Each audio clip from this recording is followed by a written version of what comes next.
우리가 이제 고난 주간 그 새벽 기도를 하는데, 어제 예루살렘으로 예수님께서 나귀를 타고 입성을 하셨습니다. 오늘부터 고난이 시작되는, 그래서 하던 사도행전을 잠깐 멈추고 우리가 그 예수님께서 우리를 위해서 고난 받으신 이유가 무엇인지 그런 것을 알아보는 이런 시간을 갖기로 했습니다. 그래서 오늘 우리가 읽은 본문의 말씀 에베소서 1장 3절부터 7절, 그리고 이제 이사야서 43장 1절부터 4절 말씀을 보았습니다. 이 말씀을 보면은 이제 에베소서에서는 1장에서는 3절부터 6절 말씀에서는 하나님께서 우리에게 주신 은혜, 그리고 이제 7절부터 12절까지는 예수님께서 주신 은혜, 그리고 13절, 14절은 성령님께서 우리에게 주신 은혜를 말씀하고 있는 것입니다.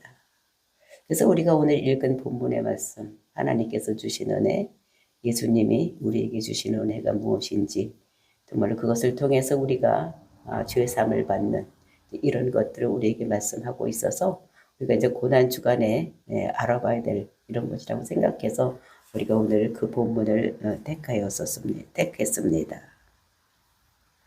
그래서 성부 하나님께서 우리에게 주신 은혜, 3절서부터 읽어보면은 찬송하리로다 하나님 곧 우리 주 예수 그리스도 아버지께서 그리스도 안에서 하늘에 속한 모든 신령한 복을 우리에게 주시되 곧 창세전에 그리스도 안에서 우리를 택하사 우리로 사랑 안에서 그 안에서 거룩하고 흠이 없게 하시려고 그 기쁘신 뜻대로 우리를 애정하사 예수 그리스도로 말미암아 자기 아들이 되게 하셨으니 이는 그가 사랑하는 자 안에서 우리에게 거저 주시는 바 그의 은혜의 영광을 찬송하게 하려는 것이다. 그러니까 성부 하나님께서 우리에게 주신 은혜가 무엇이냐? 그것이 하나님께서는 우리를 택하셨다는 것입니다. 창세전에 우리를 택하시고 선택을 하셨다는 거예요. 너는 내 것이다 라고 선택을 했는데, 그리고 이제 그것을 애정하시고, 그리고 이제 왜 그렇게 애정을 하셨느냐? 우리의 죄를 없애기 위해서 하나님께서 우리를 창세전에 선택을, 그래서 이 사람은 내가 구원시켜야 되겠다라고 이렇게 선택을 했다는 것입니다. 그래서 죄를 없애게 하시고, 그리고 이제 자기 아들 양자가 되게 하신 것이다 라고 말씀을 하시는 것을 볼 수가 있습니다. 그래서 우리가 4절 보니까 그리스도 안에서 우리를 택하사 우리를 사랑 안에서 그 앞에서 거룩하고 흠이 없게 하려고, 그러니까 인간은 모두 죄 아래 있기 때문에 죄를 없애서 하나님께서 그리스도 안에서 우리를 택해서 거룩하게 만들어서 우리를 양자 삼아서, 즉 하나님의 아들 삼께서 하나님께서 우리에게 하신 은혜가 무엇이냐? 그것이 하나님께서 우리를 택하셨다는 것입니다. 그러니까 우리가 구원받는 것이 우리가 살다가 무엇을 잘해서 우리를 선택하신 것이 아니고, 하나님께서는 창세전에 우리가 있기도 이전에 우리를 벌써 선택을 해주셨다는 것입니다. 그것이 전적인 하나님의 은혜라는 것을 우리들에게 말씀하고 있는 것입니다. 그런데 그 택하신 것을 예수님께서 우리에게 주신 은혜가 무엇이냐? 그것이 7절입니다. 우리는 그리스도 안에서 그의 은혜의 풍성함을 따라 그의 피로 말미암아 속량 곧 제사함을 받았느니라. 그 하나님의 은혜는 창세전에 우리를 택하시고 애정하시고 자기 아들로 삼기를 원했다면은 예수님께서 우리에게 하신 일이 무엇이냐? 그것은 그의 피로 말미암아서 우리를 속량을 받게 했다. 그러니까 죄의 사함을 받게 했다는 것입니다. 그의 피는 누구냐? 예수님의 피. 예수님 피 때문에 우리가 죄의 사함을 받고, 즉 속량을 받고 구속함을 받는 이런 자가 됐다는 것을 말하고 있는 것입니다. 근데 우리가 속량, 그러면 이게 무슨 뜻인지 잘 모르는 거예요. 근데 속량, 이것은 우리가 어떤 것이냐? 값을 주고 사주었다라는 얘기는 거죠. 값을 주고 사주었다. 이것이 속량이라는 거예요. 근데 우리는 이것이 생각이 잘 안 나는데, 구약시대에 보면 우리가 아까 읽었던 이사야에서 보면 구속하였다 그랬대. 그러니까 구속이나 속량이나 똑같은 얘기입니다. 그래서 이제 우리가 구속하면 저는 거기에 대한 에피소드가 있어요. 지나게 신학교에서 학생들을 가르치고 있을 때 구속이 뭔가 이렇게 물어봤더니 한 학생이 얘기를 하기를 뭐라고 그러는가 하면은 구속은 이렇게 붙잡혀서 경찰서에 가는 것이다. 그것이 구속이다. 이렇게 얘기를 하는 것입니다. 그러니까 이제 이것은 세상적인 이야기지. 세상적인 얘기는 구속은 그겁니다. 근데 성경에서 얘기하는 구속은 그런 것이 아니라 값을 지불해주고 사주는 이런 것들을 구속이라고 한다. 그러니까 죄 아래 팔려가서 우리가 죄의 종로를 타고 있을 때 그 종에서 우리를 사서 우리를 자유로 만들어주는 것, 이것을 우리가 속량 구속이라고 하는 것인데 우리나라 사람들은 이게 이해가 잘 안 돼. 왜냐하면은 우리가 노예 시대에 살고 있지 않았기 때문에 이 노예들이 해방되는 것에 대해서 잘 알지를 못하는 것입니다. 그러니까 노예가 있었어. 그러니까 전쟁의 포로로 잡혀갔다든지 아니면 빚을 져서 그 빚을 갚을 수 없을 때, 그러니까 도둑질을 했을 때는 어떻게 되니까 4배로 갚아야 되는 거예요. 그러니까 도둑질을 해서 들켰으면 4배로 갚아야 되는데 없어서 도둑질도 했는데 4배로 갚을 수가 없으니까 이 사람은 어떻게 되느냐. 그 사람은 그 사람의 종으로 팔려가는 것입니다. 이게 종으로 팔려갔을 때에 그와 가장 가까운 사람이 그 값을 지불해주고 노예에서 해방시켜주는 것. 이거를 뭐라는 거 우리는 구속 또는 속량 이렇게 얘기를 하는 것을 볼 수가 있는 것입니다. 그러니까 오늘날로 치면 우리가 잘못해서 그 감옥에 갔다. 그러면 이제 그것이 보석금을 내주고 내보내는 것이 있습니다. 그랬을 때 그 보석금 이런 거를 내주고 내보내는 이런 거라고 생각을 하시면 되겠습니다. 그래서 어떤 값을 지불하고 우리를 그 죄에서 끄집어내는 이런 거, 자유하게 만들어주는 거, 이거를 우리가 속량 또는 제사함, 그 속량 곧 제사함이라고 성경에서 말씀하고 있는 것을 볼 수가 있는 것입니다.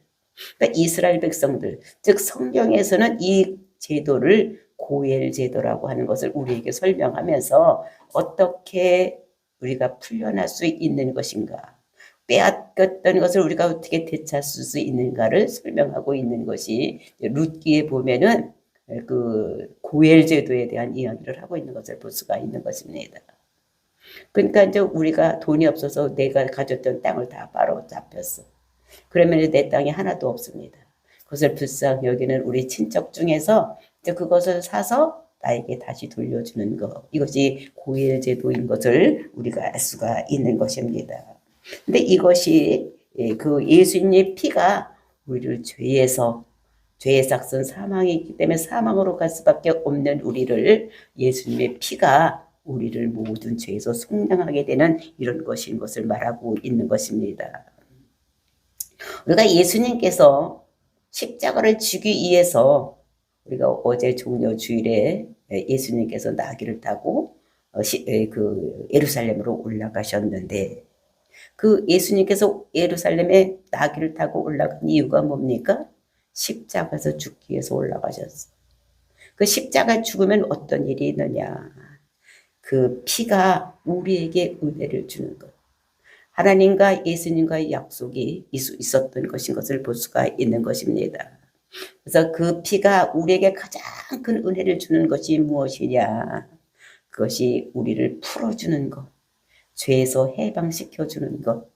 노예제도에 있었다면, 우리가 노예였다면, 죄의 노예, 사단의 노예였다면 그 노예에서 풀어지는 이런 은혜가 있는 것입니다. 그러니까 사단의 손에서 우리를 놓아주는 은혜가 있는 것. 그래서 우리가 이스라엘 백성이 하나님의 은혜로 속량받는 내용이 우리가 성경에는 많이 나오고 있는 것을 볼 수가 있는데 우리가 제일 첫 번에 이스라엘 백성들이 애굽에 갔습니다. 그 애굽에 가서 나올 때에 그 노예의 신분으로 그냥 나올 수가 없기 때문에 하나님께서 어린 양의 피를 문설주에 바르는 집은 그냥 나오는. 그러니까 그 이스라엘 백성들이 나올 수 있는 것은 어떻게 나올 수 있느냐. 노예제에 대해서 풀려날 수 있는 것은 어린 양의 피가 발라져야지만 나올 수 있었던 거. 그 어린 양의 피가 그거는 무엇을 상징하느냐. 예수 그리스도의 피를 상징하고 있는, 구약엔 다 피의 상징, 그런 예수님의 피의 상징을 나타내고 있는 것입니다. 그리고 이스라엘 백성들이 또 나중에 바벨론의 포로로 잡혀갔습니다. 그래서 포로로 잡혀가서 70년 동안 종살이를 하고 있을 때에 하나님께서 그 이스라엘 백성들 너희들 나가라고 돌아가라고 이렇게 한 것이 누구냐면 바벨론에 있을 때에 그 고레스를 통해서 이스라엘로 돌아가라고. 근데 그냥 돌아가라고 하는 것이 아니라 고레스에게 어떠한 물질을 많이 주면서 내보내라. 이스라엘을 그 제국 하에 있었으니까 그 땅에 100배도 넘는 것. 응? 그런 것을 인구도 그 사람들보다 훨씬 많은 사람들을 주면서 그 속량물로 주면서 돌아가라고 고레스에게 그런 걸 줍니다. 고레스에게 어떤 걸 주느냐, 우리가 이사야서 43장 우리가 읽었던 것 같이 3절에 보니까 뭐예요? 대전하는 여호와 하나님 이스라엘의 거룩하니요 네 구속자임을 내가 애굽을 너의 속량물로 구스와 스바를 너를 대신하게 주었느라. 그러니까 하나님께서 이스라엘 백성들을 택하셨어. 그래서 우리가 43장 1절에 보면 야곱아 너를 창조하신 여호와께서 지금 말씀하시느니라 이스라엘을 너를 지으시니까 말씀하시느니라. 창조주요 조물주이신 하나님께서 이 야곱에게 즉 이스라엘에게 말씀하신다는 것입니다. 그러면 내가 너를 구속하고 너를 내가 지명해서 불렀다. 그러니까 창세전에 너를 지명해서 그래서 구속해서 너를 불렀다는 것입니다. 그래서 이 사람들을 불렀기 때문에 구속사를 쓰이기 위해서 이스라엘 백성들을 구속사에 즉 아브라함에게 주었던 큰 민족을 이루고 그 땅을 주고 그 땅에 예수가 오고 그리고 세 번째 예수로 말미암아 천하 만민이 복받는데 쓰임받는 이런 사람들을 쓰기 위해서 이스라엘을 택하였다는 것입니다. 구속사에 수종들게 하기 위해서. 그래서 종살이로 가서 바벨론에 가서 있으면 안 되는 거예요. 그러니까 다시 돌아와야 되기 때문에 하나님께서 그를 돌려보내기 위해서 바벨론을 포로로 잡혀가서 70년간 있었는데 그때 이제 바벨론이 메대와 파사에게 망하고 이제 메대에 이제 고레스 왕이 있었을 때에 그를 돌려보내게 하는 이런 것인데 그냥 돌려보낼 걸 안 주니까 속량물로 애굽과 구스와 스바를 줬다는 것입니다. 그러니까 이스라엘 나라는 조그만 나라요. 근데 애굽은 이스라엘보다 100배도 더 큽니다. 구스도 더 크고 그 다음에 스바도 더 커. 100배도 더 커. 그러니까 그런 세 나라를 주면서 이스라엘을 돌려보내라고 고레스에게 속량물로 주는 거예요. 이걸 내가 너한테 줄 테니까 이스라엘 백성들을 돌려보내라. 그리고 이스라엘 땅은 네 것이 아니고 이제 그 대신에 너는 애굽과 스바와 그 쿠스를 너희에게 준다. 그러니까 세 나라를 준다는 것입니다. 에쿠스, 애굽, 응? 이런 나라를 준다고 얘기를 하는 것을 볼 수가 있는 것입니다. 그래서 이렇게 그렇게 함으로 인해서 돌아오는데 그때 인구가 얼마나 돌아왔느냐. 이스라엘 백성들이 42,360명이 돌아왔습니다. 근데 애굽의 사람들 또는 구스의 사람들, 스바의 사람들이 그 이스라엘 사람들이 100배도 넘었어. 땅도 100배보다 더 컸어. 세 나라가. 그러니까 300배, 응? 300배나 되는 이런 것들을 땅이고 인구를 주면서 너희들 내보내라고 고레스에게 준 것인 것을 볼 수가 있어. 근데 이스라엘 백성들은 다 돌아가라고 했지만 돌아올 마음이 없는 사람들이 많이 있었습니다. 다 돌아가지 않은 거. 왜? 70년간 거기 가서 포로 생활로 잡혀 있었으니까 종살이하고 있으니까 1세대들은 70년이 지났으니까 거의 다 죽었습니다. 그리고 2세대는 이제 거기 가서 어느 정도 언어도 통하고 삶의 환경도 거기에 이제 적응이 되어서 살고 있고 또 열심히 해서 뭔가를 가지고 있는 사람들이 많이 있는데 70년이 지난 자기가 예루살렘에 갔을 때 자기가 가보지도 한 번도 안 했던 아버지 세대들이 살던 그곳에 가서 보면 어떻게 됩니까? 70년간 살지 않았으면 거기는 뭐든지 다 허물어지고 그 다음에 쑥대밭이 되어 있는 이런 곳에 자기가 가서 살기가 싫으니까 돌아가라고 해도 구속사의 염두에 두고 있는 사람들 정말로 아브라함에게 준 약속을 내가 이루어져 있다고 생각했던 42,360년만 돌아오는 이런 것이 있는 것을 볼 수가 있는데 그래서 이사야서 43장 44장 28절을 보면은 그 고레스가 어떤 장 것을 얘기를 하고 있는데 28절 고레스에 대하여 이르기를 내 목자라 그가 나를 모든 기쁨을 성취하리라 하며 예루살렘에 대하여는 이르기를 중건되리라 하며 성전에 대하여는 내 기초가 놓아지리라 하는 자니라. 그래서 고레스가 뭐라면 니들 돌아가서 성전을 건축하고 성벽을 다시 쌓아서 너도 재건되는 이런 역사가 일어나라고 했다는 거지. 왜? 이 사람은 목자라, 내 목자라는 거예요. 이 고레스가 하나님이 목자라는 거예요. 근데 이것은 고레스가 태어나기 전 200년 내지 300년 전에 이사야를 통해서 예언하신 말씀인 것을 볼 수가 있는 것입니다.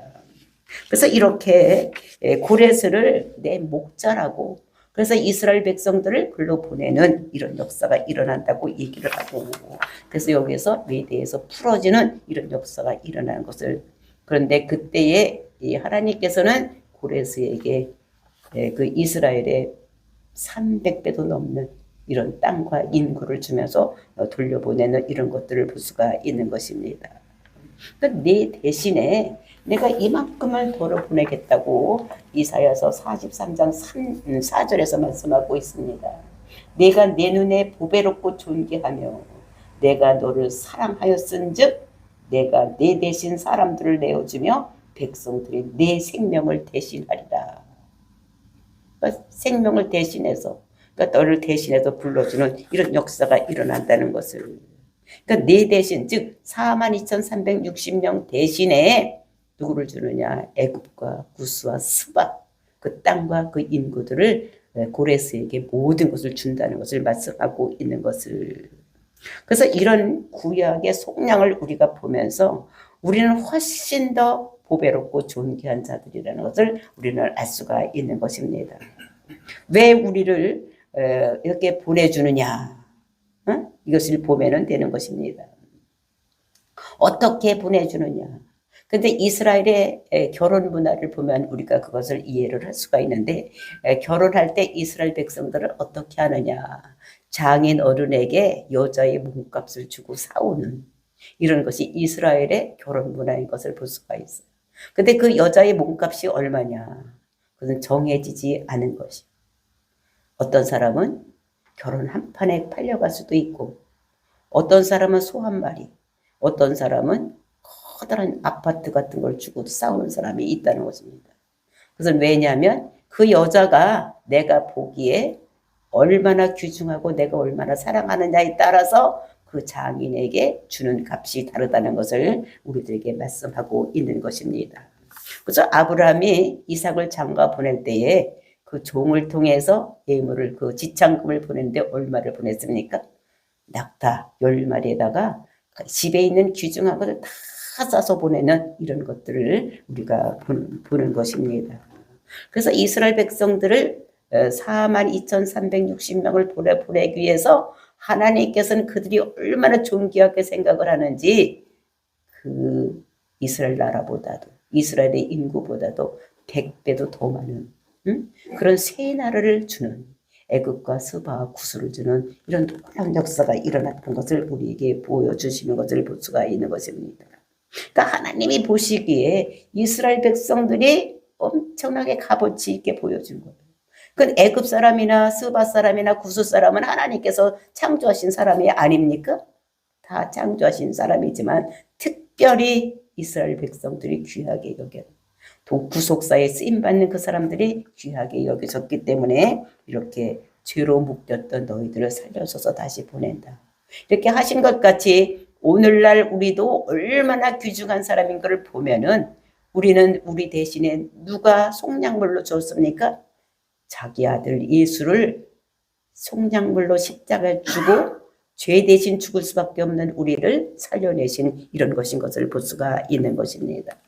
우리는 어떤 존재였는지 우리가 생각할 때는 예수 믿기 전에 나는 꽤 괜찮은 사람이라고 생각하고 죄가 없는 사람이라고 생각하지만 하나님께서 우리를 볼 때 우리는 어떤 사람이었느냐 에베소서 2장 1절 말씀입니다. 그는 허물과 죄로 죽었던 너희를 살리셨도다.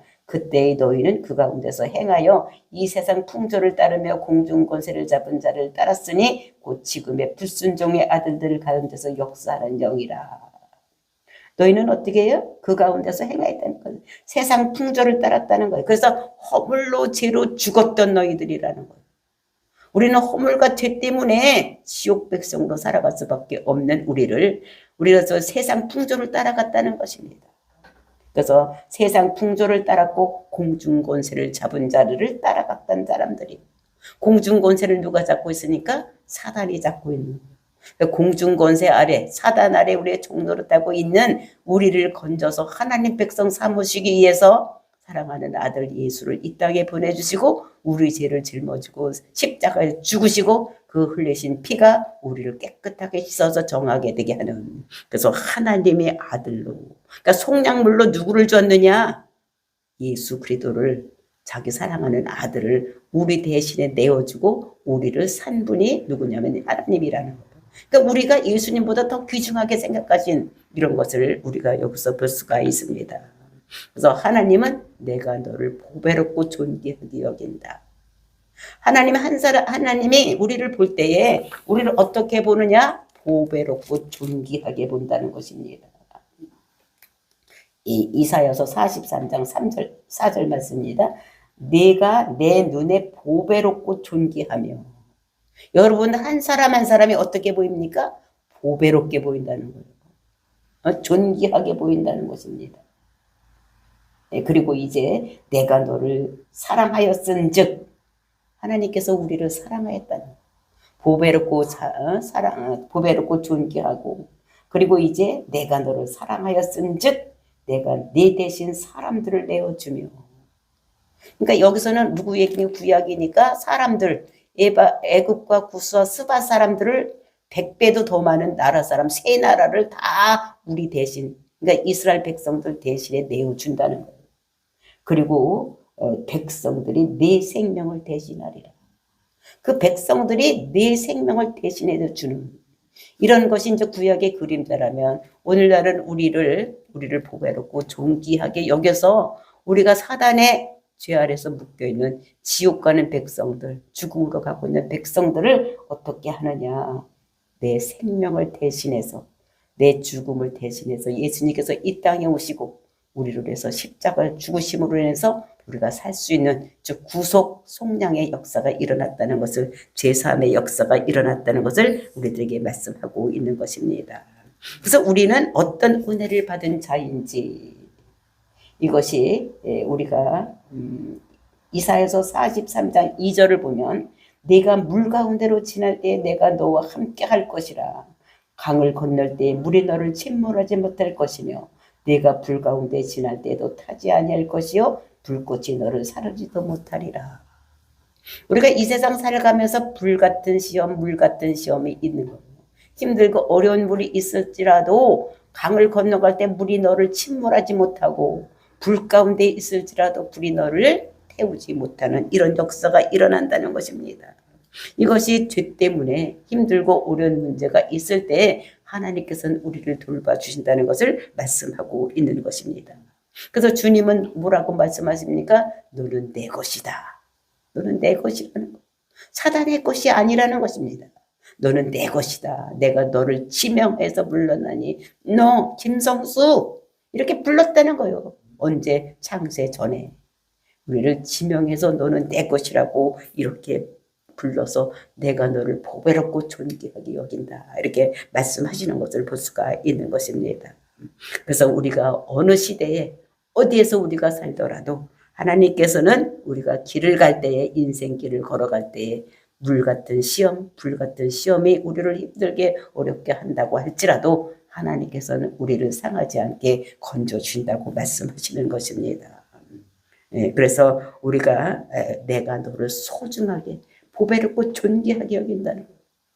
근데 우리는 어떻게 생각합니까? 사단은 항상 우리 속에 와서 뭐라고 합니까? 네가 저게 뭔데? 네가 아무것도 아닌데. 너는 아무것도 할 수 없잖아. 너는 지금 살 가치도 없는 거야. 너는 죽어야 돼. 막 이렇게 속삭인다는 거예요. 우리 속에 와서. 죽어. 또 그렇게 그 남편하고 살 필요도 없어. 그냥 이혼해. 갈라서는 게 낫지 뭐. 우리 항상 악한 것들은 우리 속에 와서 속삭이는 거예요. 죽어야 마땅해. 이혼해 살아. 다 버려. 막 이렇게 얘기를 한다는 것입니다. 근데 하나님께서는 우리를 너는 보배롭고 존귀한 자다.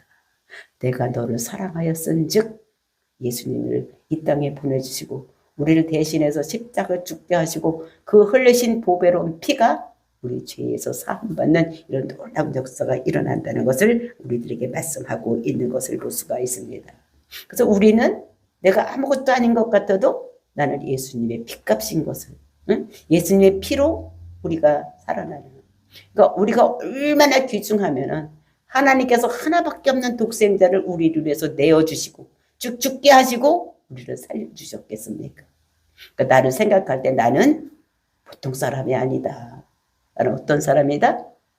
예수님보다 하나님이 나를 더 사랑하신, 나는 그렇게 귀중한 사람, 나는 존귀하고 보배롭고 존귀한 자다라는 것을 항상 마음속에 새기고, 정말 하나님께서 우리를 얼마나 사랑하는 그 사랑을 깨닫고 정말 이 사순절기가 또 더군다나 고난주간을 보내면서 하나님의 사랑을 묵상하고 예수님의 그 순종을 묵상하면서 정말 우리가 하루도 하나님의 은혜 아니면 살 수 없는 우리들인 것을 다시 한번 생각하고 그 은혜를 받고 구속받는 이런 역사, 즉 세사함 받는 이런 역사가, 죄의 싹은 사망이기 때문에 우리가 다 사망으로 모든 사람이 갈 수밖에 없는데 이 죄를 끊으면 모든 것이 원상으로 생명이 오는, 영생이 오는, 구원을 받는 이런 역사가 일어난다는 것을 우리들에게 말씀하고 있는 것입니다. 그래서 성경에서 구원, 속량, 죄사함, 영생 이런 다 똑같은 동의어라는 걸 우리가 생각을 하고, 저와 여러분이 정말 하나님으로 인해서 우리가 생명을 얻고 영생을 얻는 놀라운 역사가 일어난다는 것을 우리가 보면서 예수님께서 십자가에서 죽지 않으시고 피를 흘리지 않으셨다면 우리는 영원히 지옥 백성인 것을 생각하고 그분이 죽음이 헛되지 않도록 우리가 날마다 그 예수님께 의지해서 정말로 나는 하나님께서 사랑하시는 자다라는 것을 자각하고 날마다 하나님께 더 가까이 가는 귀한 역사가 일어나기를 예수님의 피로, 예수님의 이름으로 축원을 드립니다. 다 같이 기도하겠습니다.